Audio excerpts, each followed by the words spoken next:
Aero Singa Flight 217 departed from Changi at 7:42 inches the morning, with 143 passengers, 2 pilots, 4 flight attendants, and a young woman nobody noticed.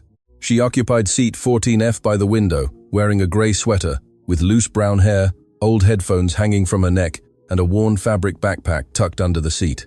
Nobody looked at her. Nobody knew her name. But in 3 hours, the captain of that plane would shout her name over the intercom, and all 143 passengers would hold their breath. Her name was Mara Linden. She was 26 years old. She lived in a small apartment in the Punggol HDB estate. She worked as a maintenance technician at Seletar Aerospace Park. She earned just enough, ate what was necessary, and asked for nothing more. That day, she was traveling to Jakarta, not for tourism, not for work. She was traveling because her father was in a hospital in Jakarta, and no one else could go. She had bought the ticket with the last SGD, 270 inches her account. The lowest fare available, economy seat, no checked luggage, no in-flight meal. When she boarded the plane, the flight attendant with her blonde hair pulled back, looked her up and down, and pointed to the overhead compartment with a plastic smile. "Up here, please, quickly, we're delaying departure." Mara didn't respond, stowed her backpack, sat down, closed her eyes, and thought of her father. The man in seat 14D was different. Dark suit, silver watch, black leather briefcase resting on his knees. He didn't even lift his eyes from his phone when the plane pushed back. His name was Dieter Brand, regional director of a logistics company based in Singapore. 48 years old, accustomed to first class. That day, he was in economy because his secretary had booked the wrong flight. He had been leaving furious voicemails for 20 minutes. When the plane began to taxi, Mara opened her eyes for a moment and looked out the window. The Singapore sky was clear. Blue, clean, cool, perfect. Something about that sky calmed her. It always calmed her. Since childhood, her father, Klaus Linden, had been a pilot, not of commercial aircraft, but military aviation. 23 years in the Republic of Singapore Air Force. He had flown fighter jets, transports, training missions. He had landed in conditions most pilots couldn't imagine. And since Mara was 6, he had taken her to the airbase. He taught her to read instruments before she knew how to multiply. He explained what an engine failure meant before she understood gravity. He taught her to stay calm when everything failed. "Planes don't have fear," her father would tell her, sitting her on his lap in front of the controls. "Fear is yours. Learn to leave it outside the cockpit." Mara learned. She studied aeronautical engineering. She got her private pilot's license at 22. She wanted to join the Singapore Armed Forces Officer Cadet School like her father, but the academy rejected her application. Official reason: psychological profile, unsuitable for high-pressure environments. A bureaucratic lie. Mara knew it. The evaluator had written in his private report, which someone leaked to her months later, a single line: "Too calm. Does not react as expected. Too calm." As if calm were a defect. As if not feeling panic were a weakness. She went to work at Seletar Aerospace Park. She repaired planes. She knew them inside and out. Every wire, every valve, every system. But she never piloted them. Not officially. The plane reached cruising altitude 32 minutes after takeoff. Dieter Brand immediately ordered a coffee. The flight attendant, whose name was Ingrid, according to her name tag, served it with a wide smile and asked if he needed anything else. He responded without looking up from his phone. "Don't bother me." Ingrid nodded and turned to the rest of the aisle. She walked past Mara, without asking her anything. Mara didn't expect it. It didn't matter. She took a water bottle and a sandwich wrapped in aluminum foil, which she had prepared at home that morning, rye bread, cheese, a slice of cucumber from her backpack. Dieter glanced at her, frowned slightly, and returned to his phone. Mara ate in silence. Out the window, the sea of clouds stretched infinitely white, beautiful. 40 minutes after takeoff, something changed. It wasn't a sound, it wasn't a sudden movement. It was an absence. The constant hum of the engines, that sound passengers stop hearing after the first few minutes, changed frequency slightly, almost imperceptibly, almost. Mara heard it. She looked up from the book she was reading, frowned, listened again. The right engine had varied its RPM. Not much, but enough. She slowly closed the book, looked out the window. The right engine turbine was still spinning, normal to the eye, but something in the sound wasn't right. She took a deep breath. Calm, she thought. It could be low-intensity turbulence. It could be a normal thermal variation. But she kept listening, and the sound never returned to normal. At that moment, in the cockpit, Captain Ernst Vogel stared intently at a screen that shouldn't be showing what it was showing. His co-pilot, Felix Bauer, had his hands lightly resting on the controls. Neither spoke, because what they saw on the instruments had no logical explanation, and because the protocol they were about to activate was one no pilot ever wants to activate. In the aisle, Ingrid collected trays with her usual smile. No one noticed anything. Dieter Brand was still sending emails. The child in seat 11C slept with his head on his mother's shoulder, and Mara Linden had her eyes fixed on the right engine turbine, waiting, knowing that something was very wrong. Then the plane shook, a dry, strong jolt. It wasn't turbulence. Trays fell, several passengers screamed, and the intercom crackled. Captain Vogel's voice filled the cabin tense, controlled, but tense. "Ladies and gentlemen, this is your captain speaking. We ask you to remain in your seats with your seatbelts fastened. We are managing a technical situation. There is no cause for alarm." Silence. Dieter Brand looked up from his phone for the first time in 40 minutes. The child in 11C woke up and asked quietly, "Mom, what happened?" And Mara Linden had already dropped her book, already stowed her water bottle, already had her eyes on the aisle, calculating, because she knew exactly what had happened. And she knew, with the same certainty her father had taught her to know, that the next few minutes would change everything. The plane shook again, this time harder. Oxygen masks dropped from the overhead compartments like cascading yellow flowers, orange plastic swinging over heads. Someone screamed in the back. Another passenger called his family with his phone pressed to his ear, even though airplane mode was still active. Dieter gripped the armrest. His briefcase fell to the floor. He didn't pick it up. Mara was already standing. She didn't run. She didn't scream. She slowly stood with the precision of someone who had rehearsed that moment 1,000 times in her head. She looked towards the cockpit. The door was still closed. Ingrid, the blonde flight attendant, walked down the aisle with outstretched arms, trying to calm the passengers. Her plastic smile had disappeared. In its place was something more honest. Fear. Mara intercepted her. "What's happening in the cockpit?" Ingrid looked at her, not understanding. "Please, miss, return to your seat and fasten your seatbelt. I am a certified aeronautical technician." Mara's voice was low, firm, without a tremor. "The right engine has lost oil pressure. I heard it before the jolt. I need to speak to the captain." Ingrid blinked. "Miss, you are not authorized to. If the captain already knows, I lose nothing by speaking to him." Mara looked her straight in the eyes. "And if he doesn't know, we are losing time." 2 seconds of silence. Ingrid made her decision. The cockpit door opened 30 seconds later. Captain Ernst Vogel was a 2-year-old man, gray hair, square jaw, 30 years of flying. He had flown through monsoon storms over the South China Sea. He had landed in thick haze in Kuala Lumpur with zero visibility. He had never needed a passenger to tell him what was wrong. But this day was different, because on his screens there was something that didn't fit any manual he had read. He looked at Mara, a young woman, gray sweater, no uniform, no visible credentials. "Who are you?" "Mara Linden, aeronautical maintenance technician, Seletar Aerospace Park, private pilot's license. My father was an RSAF fighter pilot for 23 years. Vogel studied her face. There was no nervousness, no artificial urgency, only clarity. "Come in," he said. The cockpit smelled of metal and cold coffee. Felix Bauer, the co-pilot, was 34 and had white knuckles on the controls. He looked at Mara entering and frowned. "What is this?" "A second opinion," Vogel replied. Mara approached the instruments without touching anything. Her eyes scanned the screens with the same speed her father had taught her to read a dashboard.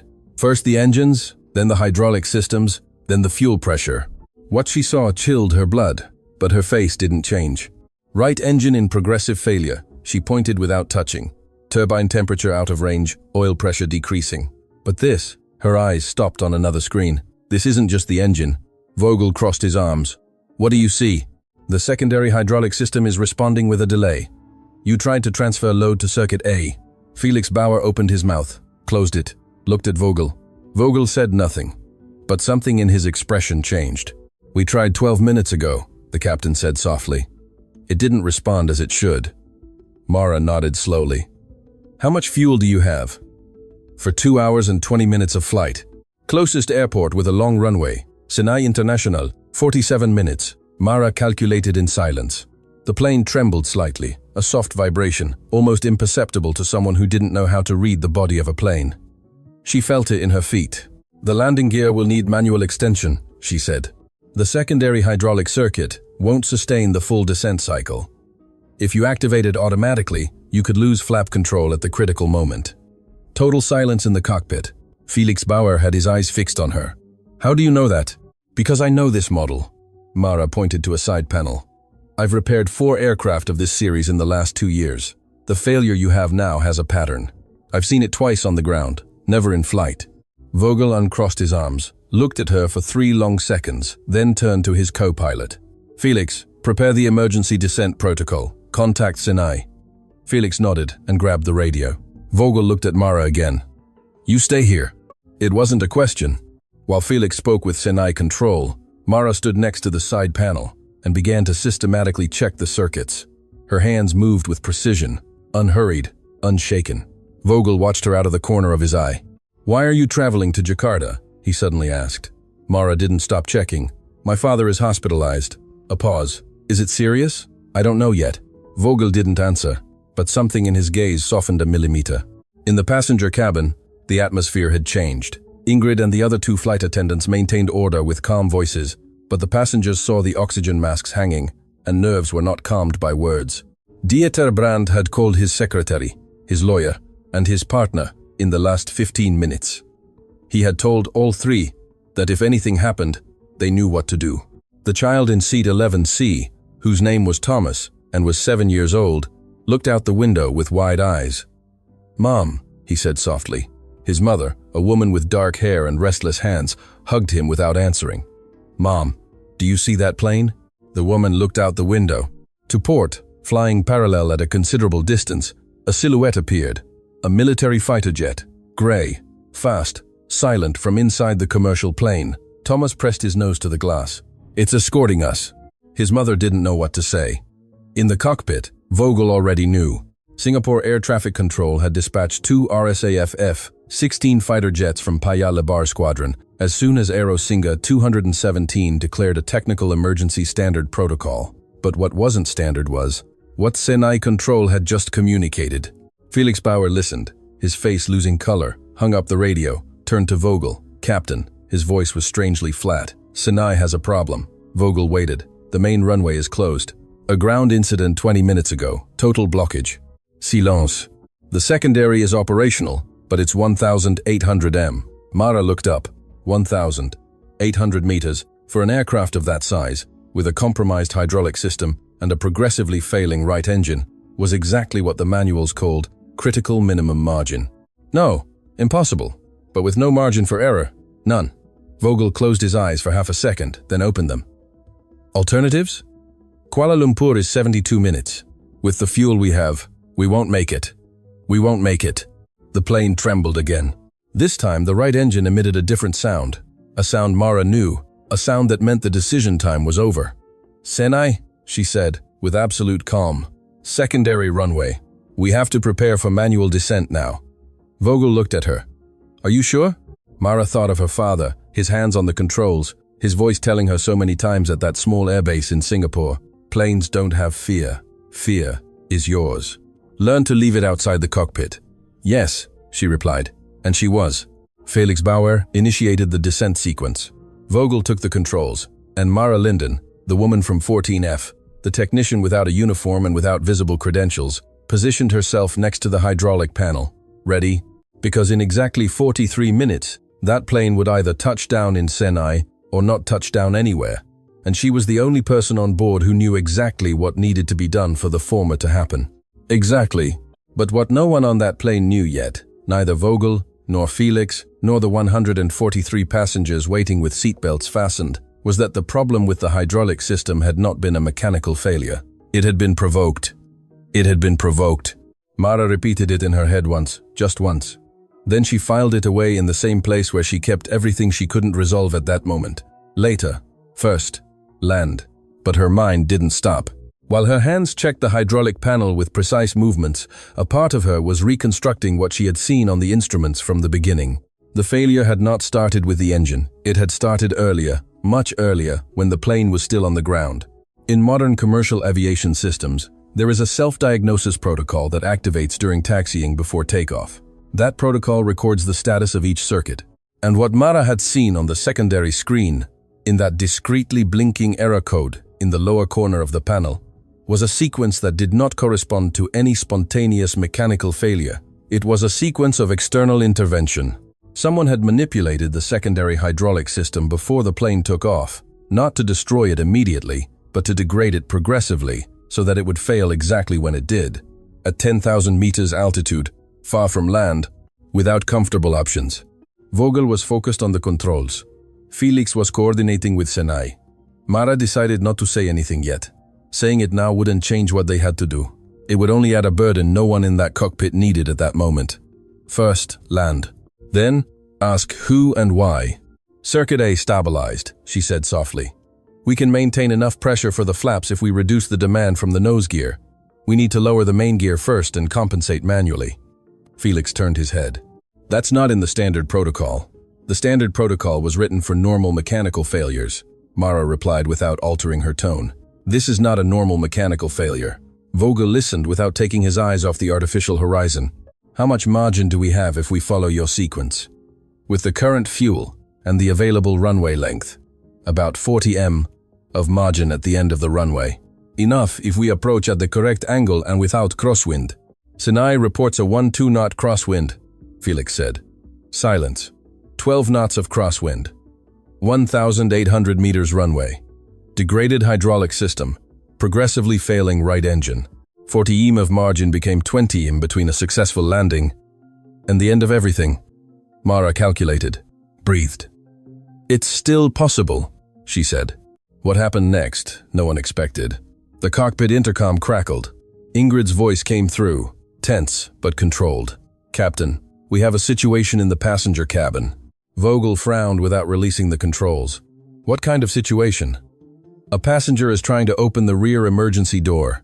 2 seconds of silence. What? The gentleman in seat 14D said he has the right to leave the plane. He's agitated. Felix Bauer muttered a word under his breath. Mara closed her eyes for an instant. Dieter Brand, of course. In the passenger cabin, the situation had escalated with a speed Ingrid had not anticipated.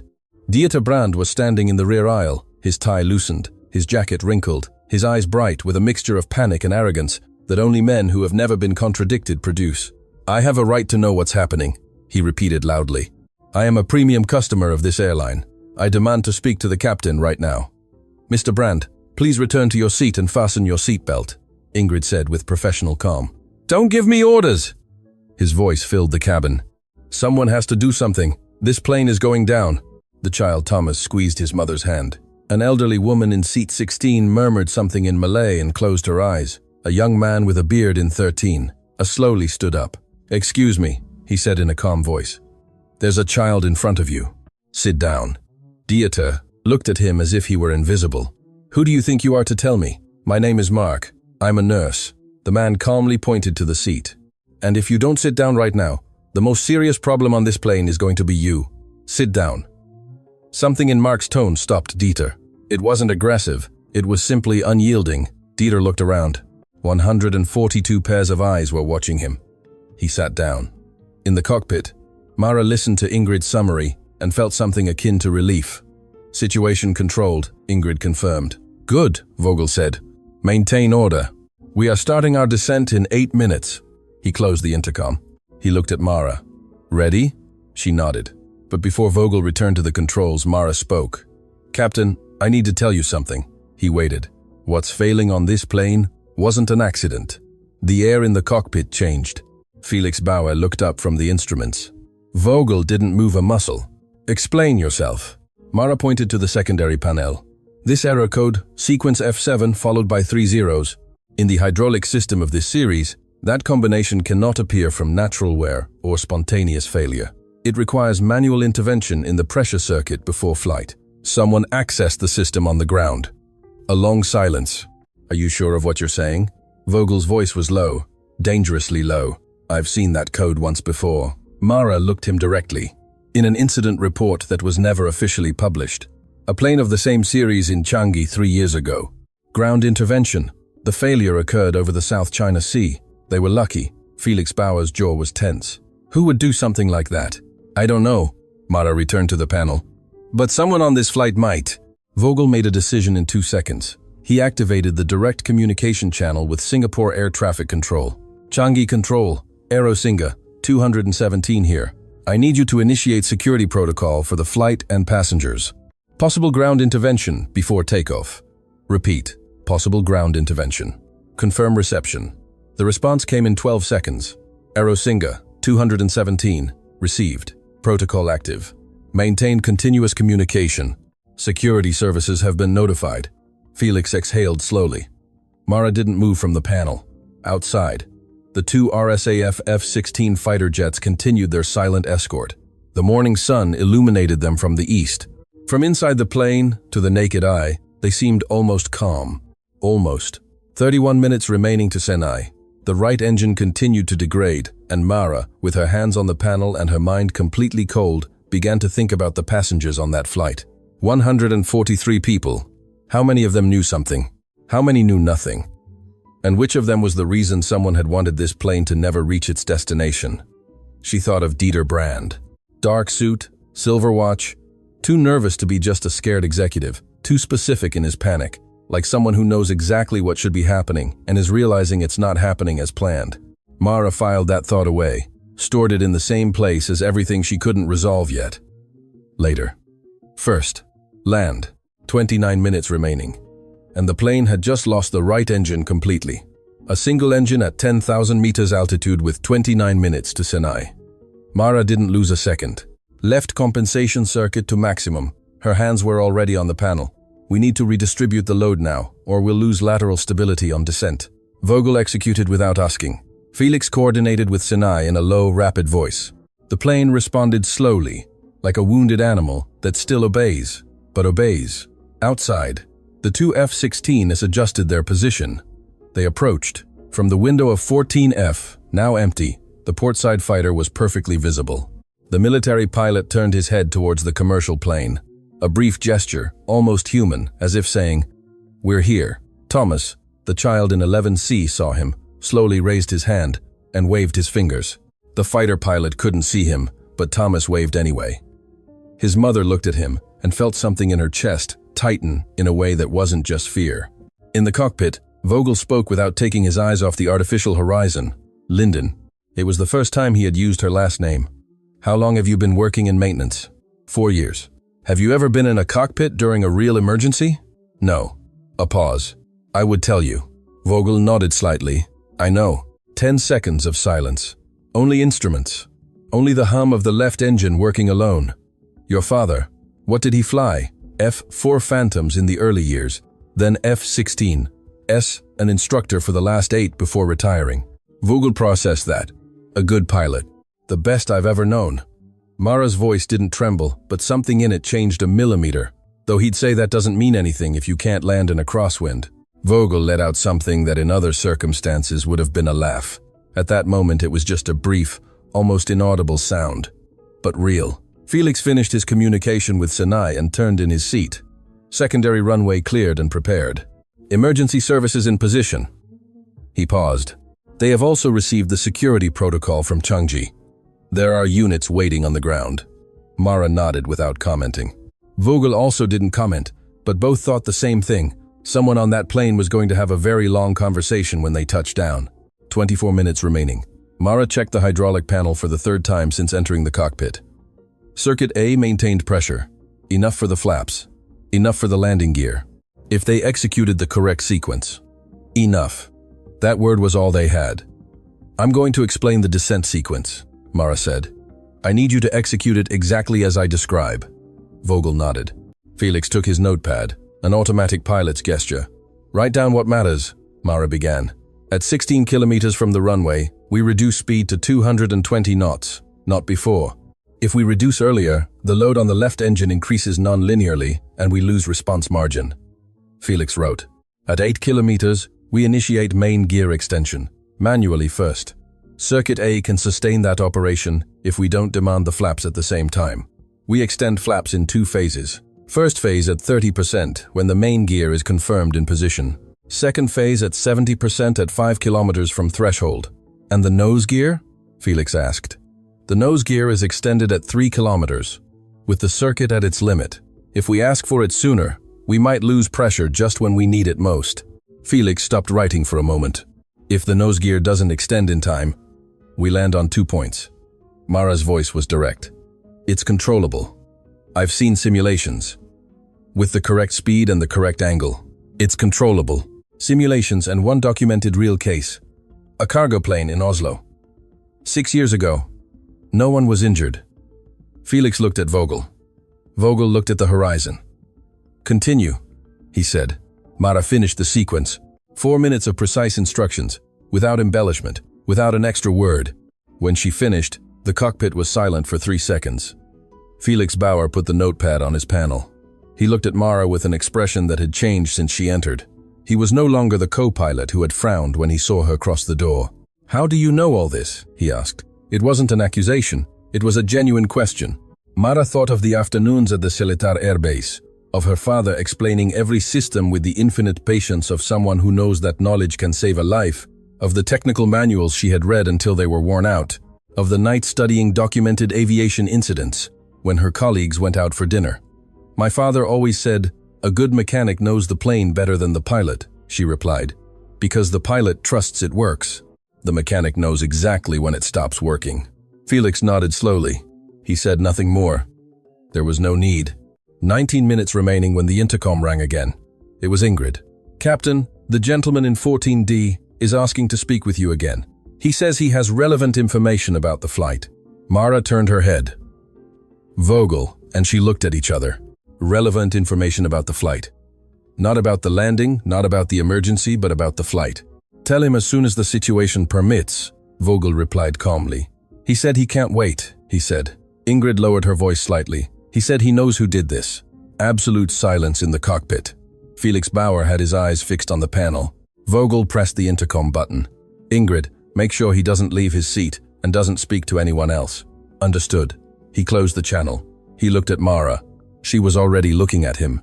Dieter Brand, the man in the dark suit and silver watch, who had ended up in economy class because his secretary booked incorrectly, who had panicked before anyone else, who now claimed to know who had manipulated the plane's hydraulic system before takeoff.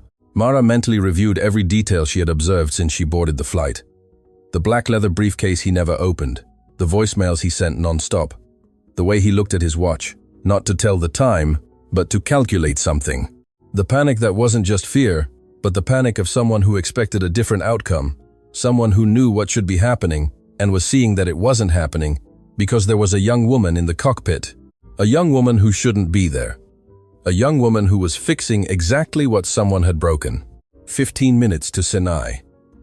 The left engine roared alone in the silence of the sky, and Mara Linden made a decision. "Captain, I need to go down to the passenger cabin for a moment." Vogel frowned. "Now is not the time. It will be 3 minutes."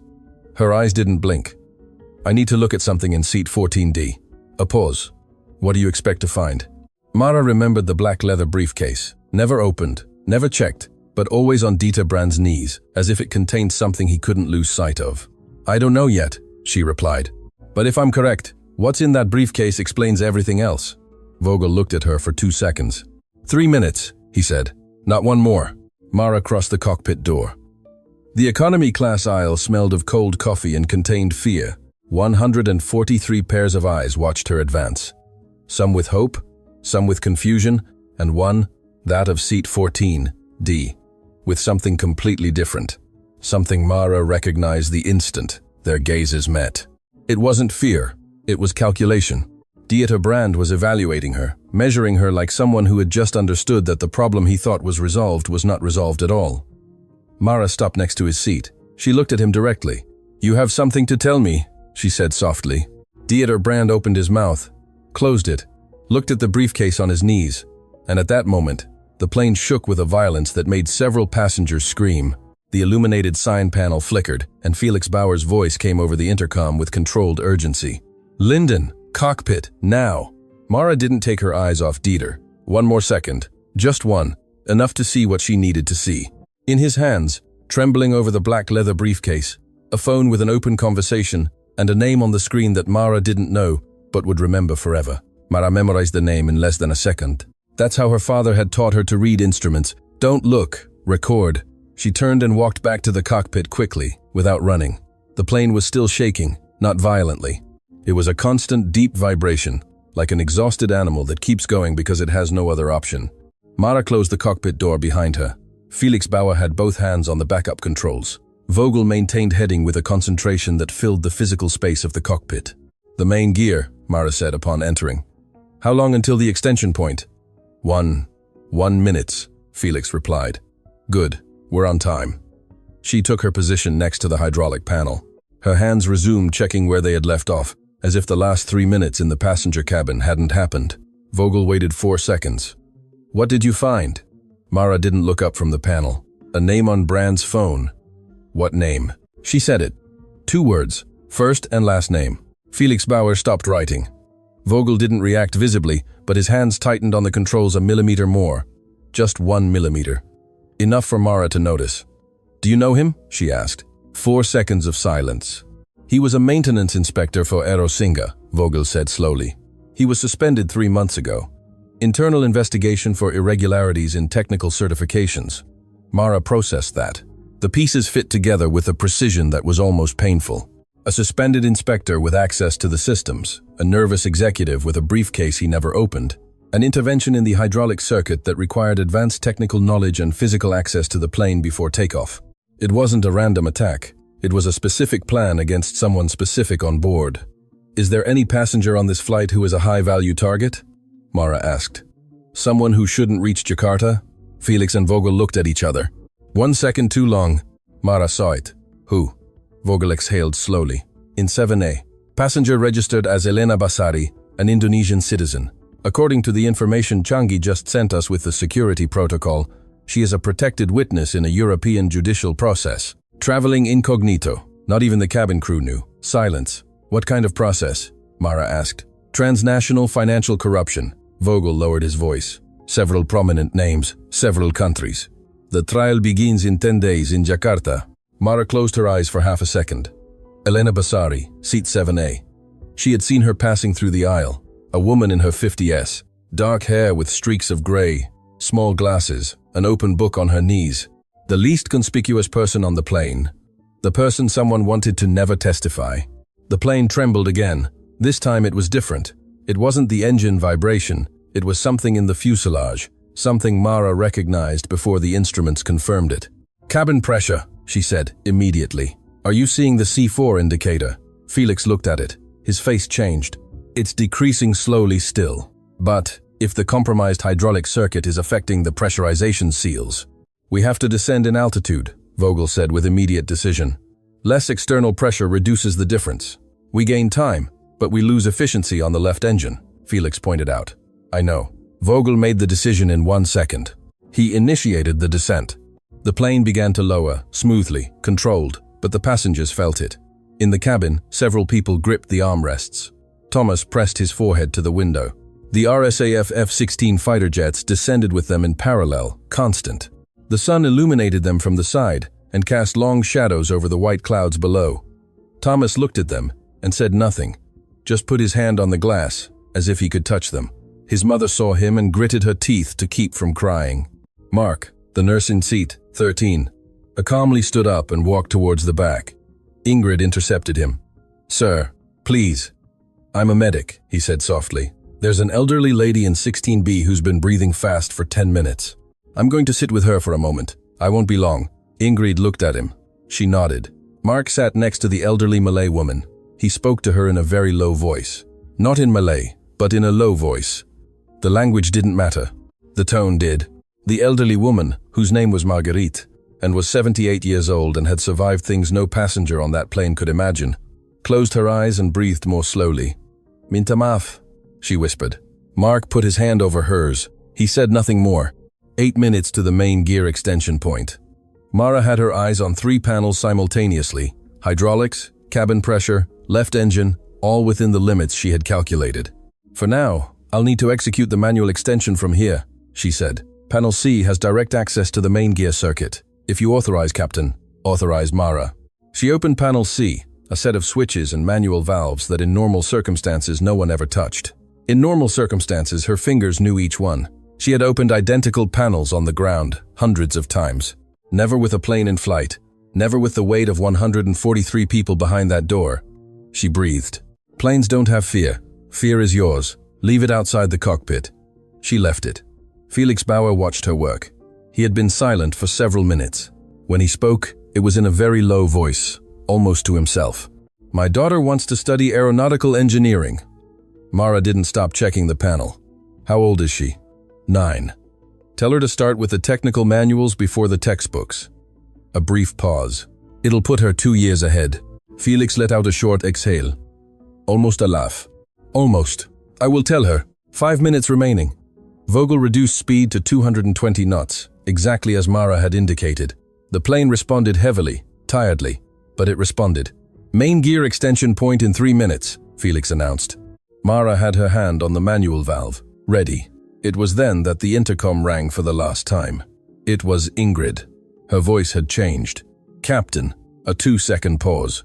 The gentleman in 14D has opened his briefcase. Vogel pressed the channel. What's inside? I don't know. He's blocking the view, but he's taken something out.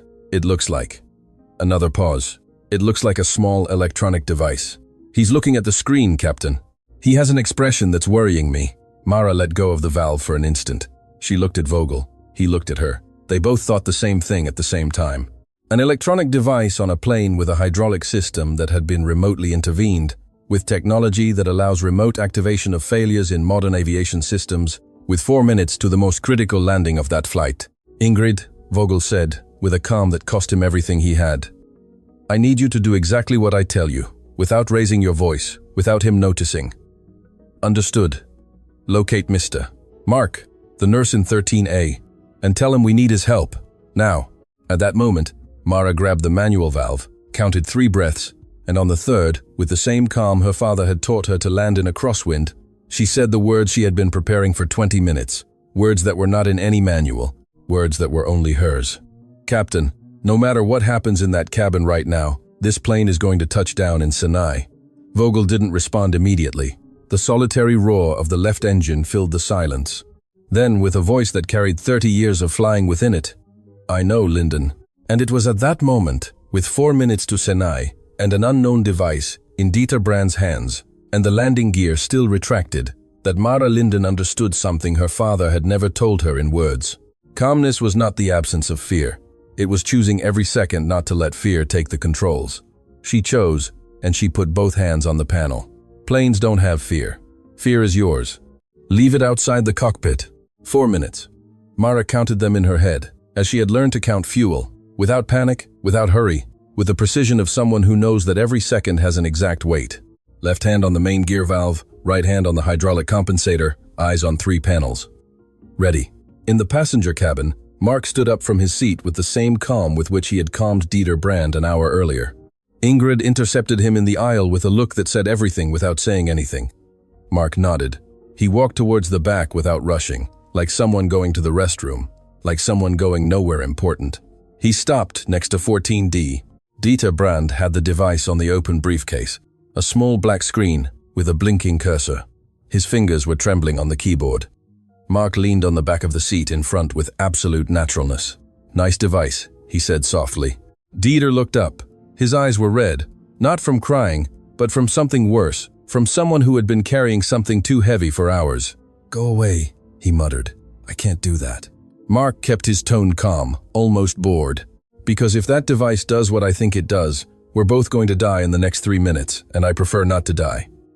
Dieter clenched his jaw. You don't know anything. I know you've been looking at that watch for 2 hours. Mark pointed to Dieter's wrist with a casual gesture. And I know that when the plane didn't fall as it was supposed to, something changed in your face. A pause. What I don't know is if you wanted to be on that plane when it fell, or if someone put you here without giving you an option. Silence. Dieter Brand did not respond, but his hands stopped moving over the keyboard. In the cockpit, Vogel had heard the exchange through Ingrid's open microphone. He said nothing. Mara didn't either, but both listened. Extension point in 90 seconds, Felix announced in a flat voice. Mara adjusted the pressure on the valve. Ready, Mark continued speaking. His voice was a calibrated instrument, precise, like a scalpel that cuts no more than necessary. There's a lady in seat 7. Hey, he said. Dark hair, small glasses. She's been reading the same book since Changi, without turning a single page. A pause. It's her. Dieter's eyes narrowed. 1 second. Just one. Enough. It wasn't what they told me, he murmured. His voice had changed. The edge was gone. Something older remained underneath. Something that sounded like true fear. They told me it would be quick, that no one would notice, that it was just a system failing. He opened his eyes. They didn't tell me there would be children. Thomas, the child in 11C. Mark didn't look there, but he thought of him. What exactly does that device do? He asked calmly. Can it reactivate the hydraulic failure? Dieter's voice. From here, if I activate it at the moment of landing, Circuit A collapses. The plane loses the flaps on final approach. Mark noted that without changing his expression, and if you don't activate it? Dieter looked at the device, then looked at his hands, then looked at Mark. They told me if I didn't activate it, my daughter. He stopped. He didn't finish the sentence. There was no need. Mark understood in that instant the entire architecture of the plan. He wasn't just a corrupt executive. He was a father who had been turned into a weapon. In the cockpit, Mara heard those words, my daughter. Something stirred inside her. It didn't stop her, but she registered it. Extension point in 30 seconds, Felix said. Linden, said Vogel. Ready? She replied. Mark placed his hand on Dieter's briefcase, slowly, gently, like someone picking up something that had fallen. Listen to me, he said in a very low voice. On this plane, there is someone doing the impossible to get us there alive. A young woman, no uniform, no official title, just with what she knows and what she's not afraid to do. A pause. Listen, if you activate that device, what she's doing will be useless. If you don't activate it, your daughter has options. The people who have her right now have none. If this plane lands and you speak, do you understand? Dieter Brand looked at the device. His eyes were moist. He was not the same man who had boarded the plane. That man had broken somewhere between Changi and Senai. How do I know my daughter will be okay? You don't. Mark didn't lie. But I know that if this plane goes down, neither will she.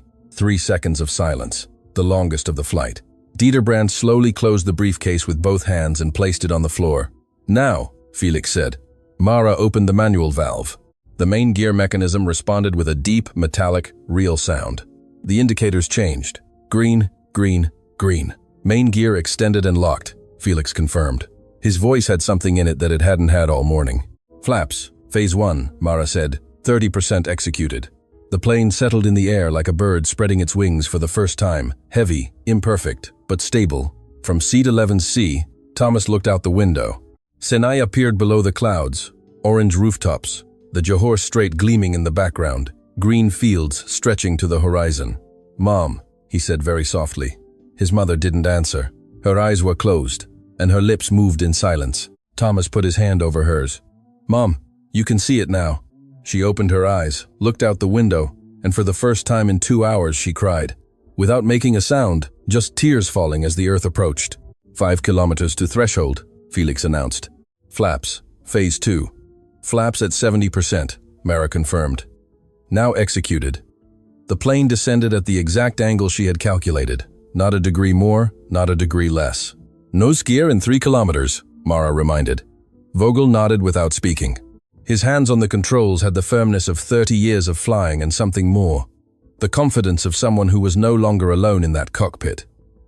3 kilometers. Nose gear, Mara said. Felix activated the sequence. The mechanism responded. Slower than normal. The indicator took 4 seconds longer than expected. 4 seconds that no one breathed. Then, green. Nose gear extended, Felix said.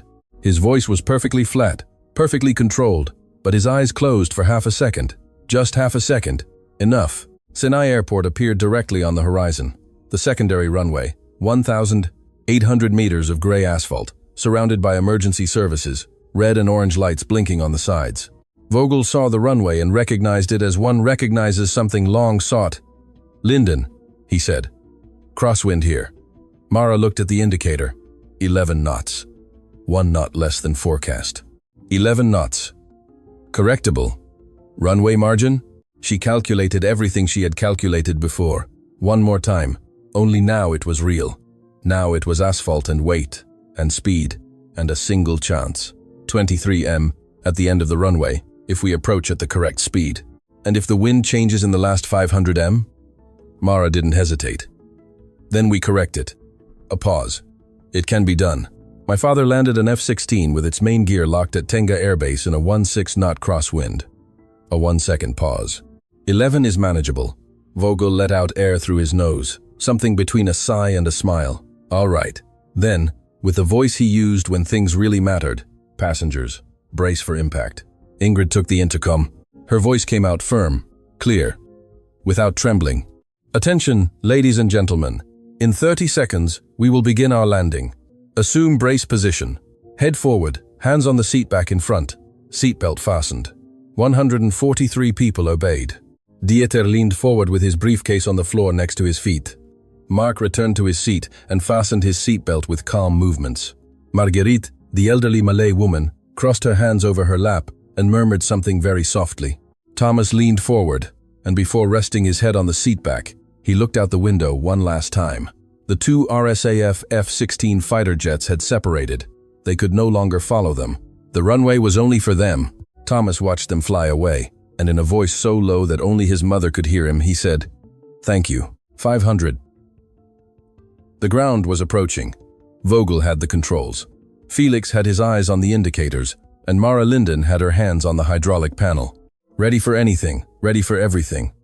The crosswind pushed the nose slightly to port in the last 200 meters. Vogel corrected it without abruptness, without panic, with the precision of someone who had spent 30 years learning exactly that moment. 100 meters, 50, 20. The main wheels touched the asphalt with a dry thud that ran through the entire fuselage from tail to nose.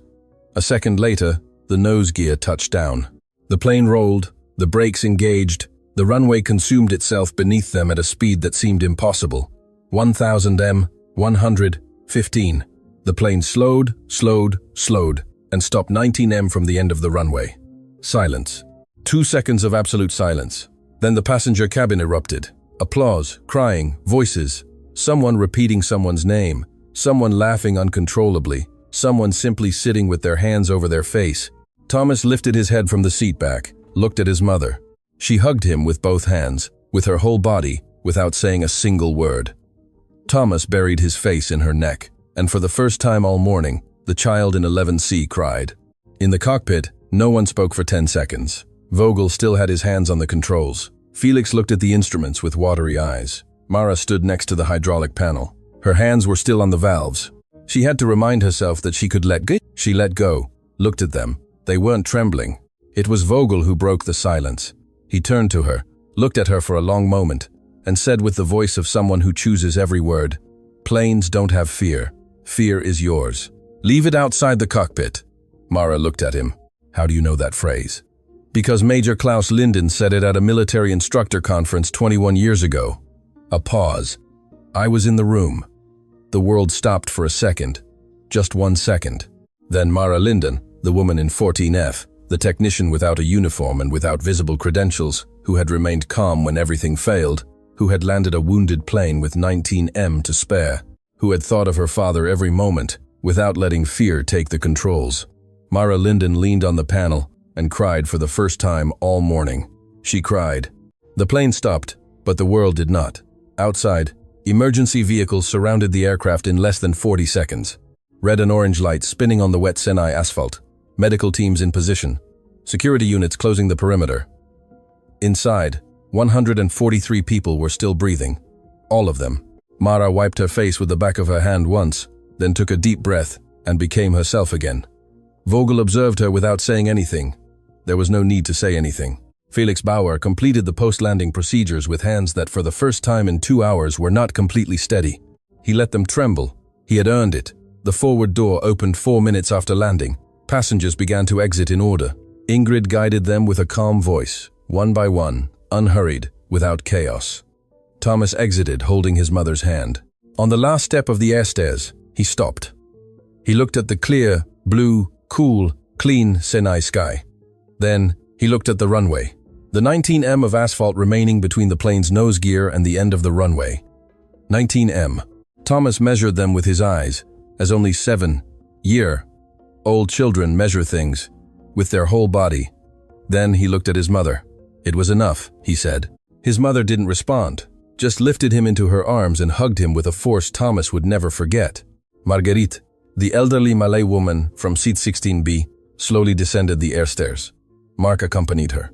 When she stepped onto the asphalt, she paused for a moment, closed her eyes, breathed the air of Sinai, then opened her eyes and looked at Mark. "You know," she said very softly. "Sukur." Mark smiled. "Yes," he replied. He didn't know if it was true, but it sounded true, and at that moment, it was enough. Dieter Brand was the last to exit, not by choice. 2 security agents waited for him at the foot of the air stairs. No handcuffs, no scene, just 2 men standing, who watched him descend with an expression that needed no words. Dieter stopped on the last step, looked back into the plane as if expecting to see something, as if looking for someone. Then he descended. The agents positioned themselves beside him, and the 3 walked towards a vehicle waiting at the edge of the runway. One of the agents carried the black leather briefcase. Dieter didn't look at it. Elena Basari, the woman from 7A, exited without haste, dark hair, small glasses, the closed book under her arm. No one applauded her. No one knew who she was. 3 plainclothes individuals waited for her at the foot of the stairs. They exchanged a few words in a low voice. Elena nodded once. She turned and looked at the plane for a moment. Then she continued walking without looking back, with the quiet determination of someone who had an appointment in Jakarta in 10 days and had no intention of missing it. Mara was the last to leave the cockpit. Vogel let her pass first. She declined the gesture with a slight shake of her head. "You first, Captain." Vogel looked at her for a second, then exited. Felix followed behind, and Mara was left alone in the cockpit for exactly 12 seconds. She looked at the panels, the instruments turning off one by one, the empty commander's seat, Felix's notepad with his annotations still open on the panel, the manual valve of the hydraulic circuit that was still in the position she had left it. 12 seconds. Then, she exited. The Sinai sun was warm for February. Mara slowly descended the air stairs. When her feet touched the asphalt, she felt the ground in a way she had never felt it before. Firm, real, hers. A medic approached to check on her. She let him. Blood pressure, heart rate, oxygen saturation, all within normal ranges. The medic looked at her with an expression that mixed professionalism with something he didn't know where to place. "How do you feel?" he asked. Mara thought about the question for a moment. "I have to get to Jakarta," she replied. The medic blinked. "Miss, I know what I just did." Her voice was soft, without harshness. "My father is in a hospital in Jakarta. I need to get there." The medic nodded slowly. He said nothing more. It was Ingrid who approached 10 minutes later. She stood in front of Mara with an expression that bore no resemblance to the plastic smile from earlier. "When you boarded the plane this morning," she said softly, "I looked at you and thought you were just another passenger." Mara looked at her. "I was just another passenger." Ingrid shook her head slowly. "No." A pause. "Thank you." Mara didn't respond immediately, then nodded once briefly, as her father would nod. Vogel found her next to one of the emergency vehicles. He brought 2 coffees in paper cups. He offered her one without asking. Mara accepted it. They drank in silence for a moment. The asphalt smelled of jet fuel and damp earth. Technical teams were already inspecting the plane. The RSAF F-16s had landed on a parallel runway, and their pilots were walking towards the coordination area. Everything had the orderly, cold appearance of things that happen after the worst has passed. "I'll call Klaus," Vogel suddenly said. Mara looked at him. "You know him well?" "We flew together for 3 months in '97. A pause. "He was the best instructor I ever had, and the most impossible." Mara looked down at her coffee. Something in her stirred. "It's hard for him to be on the ground," she said softly. "He hasn't flown in 2 years, and he still talks about planes as if they're waiting for him." Vogel nodded. "Good pilots always do." Silence. "Do you know what happened to him?" Mara asked. It was the first time she had asked aloud to anyone but herself. "I know he had a cardiovascular problem."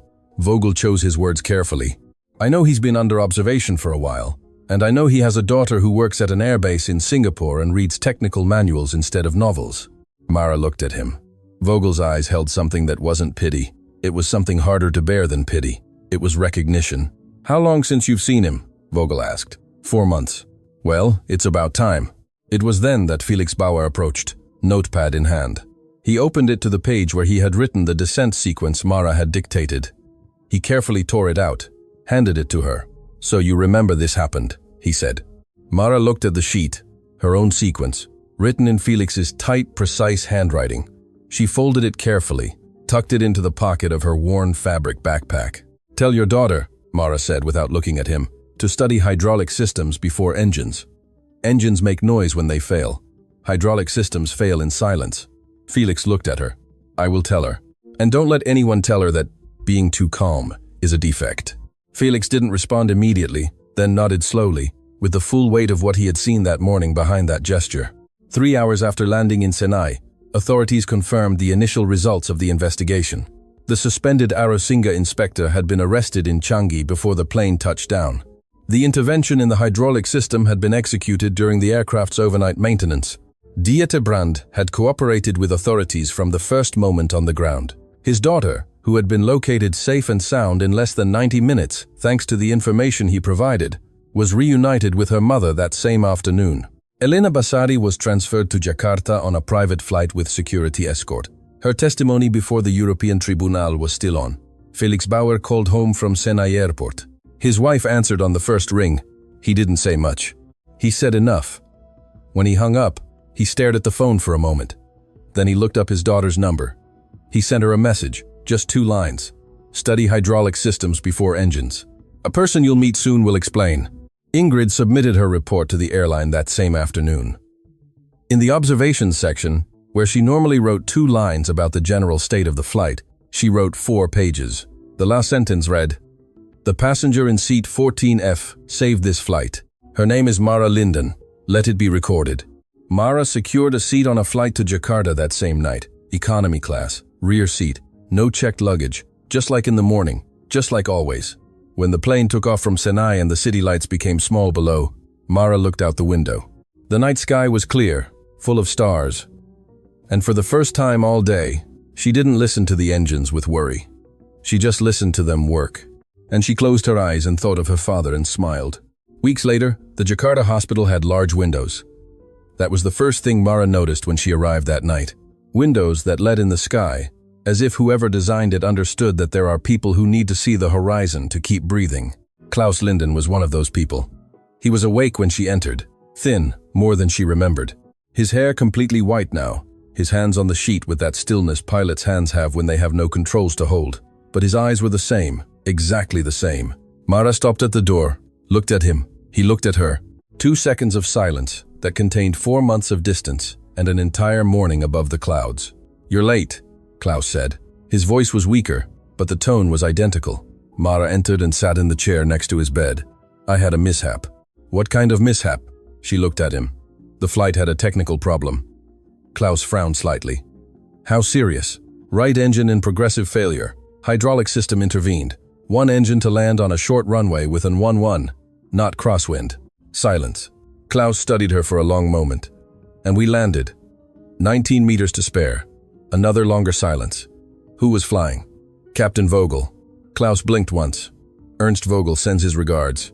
Klaus closed his eyes for a moment. When he opened them, they held something different. Something Mara took a second to identify. Pride. Not the noisy pride that announces itself, but the silent, deep one. The one that weighs more. "Were you scared?" he asked softly. Mara thought about the question honestly. "Yes." "And what did you do with it?" She looked at him directly. "I left it outside the cockpit." Klaus didn't respond immediately. His eyes were on her, with a fixedness Mara had known since she was 6. The look her father gave horizons before takeoff, as if he were calculating everything to come. Then he slowly, with effort, raised his right hand and placed it over hers without saying anything more, without needing to say anything more. Mara stayed in Jakarta for 4 days. She slept on the hospital room sofa. In the mornings, she brought him coffee from the hallway machine, and he pretended it was good so as not to worry her. In the afternoons, they talked about planes, systems, flights he had made that she knew by heart because she had heard them 100 times. One afternoon, Klaus asked her about the suspended inspector, about Dieter Brand, about Elena Basari. Mara told him everything calmly, precisely, as he had taught her to tell things that matter. Klaus listened without interrupting. When she finished, he looked out the large hospital window. The Jakarta sky was that intense blue only cities near the sea have. "Do you know what makes me happiest about all this?" he said. "What?" "That you didn't leave that plane unfinished." Mara frowned slightly. "Unfinished?" There are people who know how to do things. Klaus was still looking at the sky.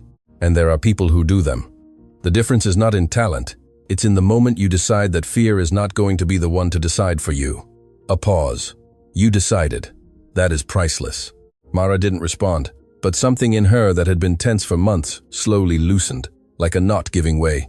The day before returning to Singapore, Mara received a call. Unknown number. It was Iro Singa's director of operations. He offered her a position, not as a maintenance technician, but as a flight systems security consultant, with cockpit access, official training, with the possibility of completing her commercial license with the airline's backing. Mara listened in silence. When he finished, she asked, "Why me?" "Because Captain Vogel wrote a 4-page report," a pause. "And because Flight Attendant Ingrid wrote another 4, another pause.